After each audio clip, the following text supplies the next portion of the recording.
আমি দীপা। আমি এসেছি YouTube channel Dipa YouTube channel থেকে। আপনারা কেমন আছেন? ভালো আছেন তো? আপনাকে একটা কথা কই, আপনাকে সকলকে একটা কথা কই। কথাটা হইল গিয়া যে এই যে দাম্পত্য কলহ নিয়ে কথা কই আমরা বিভিন্ন সময়, কিন্তু দাম্পত্য কলহর যুক্তি দিয়া কথা কইতে হইবে। যুক্তি ছাড়া কথা কম যাইব না, যুক্তি দিয়ে কথা কইতে হবে।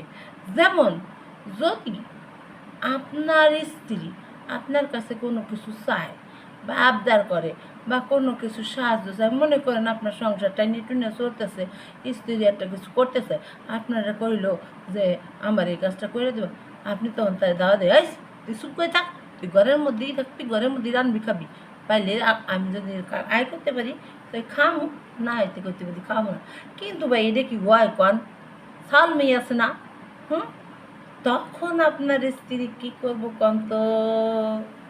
আপনার বন্ধু আছে না, তার সাথে সাহায্য লইব, আর ওই বন্ধুর সুযোগ লইয়া আপনার স্ত্রীর লগে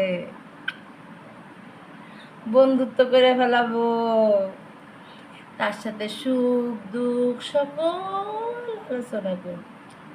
আপনার স্ত্রী ভাববো কি, আমার স্বামীরা কি কোথায় কোথায় জারি দেয়, অথচ তার বন্ধুরা কি ভালা, একেবারে সোনার টুকরা, আর আপনি অন্য জায়গায় যায় টিপস নেবেন। হ্যাঁ, মাঝখানেতে কি হইব কোন তো? আপনাকে দুইটা যে ওই যে সানা পোনা, ওই দুইটার হবে মেলা সমস্যা, দুইটা হোক তিনটে হোক চারটে হোক, কিন্তু আপনার স্ত্রী তার সাথে মজা যাইব প্রীতির কথায়। আপনি তো খাল কেটে ভাই ঘুমিয়ে আনতেছেন, মাঝখানেতে নিজের স্ত্রীর উপরে এত কটাক্ষ হন, এত নোংরা কথা বলেন, এত অপমান করেন, তখন তো স্ত্রী আপনার বন্ধুর দিকে বা অন্য কারোর দিকে তাকাইব তা না? সেই জন্যই ভাই আমি কইতাছি, আপনাকে এই দাম্পত্য কলহ একটাই, দুইজনে বোঝাপড়া কইয়া আপনারা কথা কইবেন। সংসারের যে কোনো বিষয় যদি বোঝাপড়া করে কইতে হয়, আপনি যদি একা সিদ্ধান্ত নেন তাহলে ভুল করবেন, আপনার বউ যদি একা সিদ্ধান্ত নেন তাও ভুল করবেন।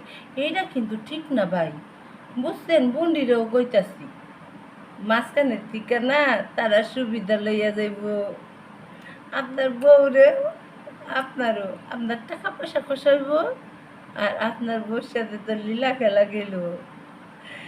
তাই ভাই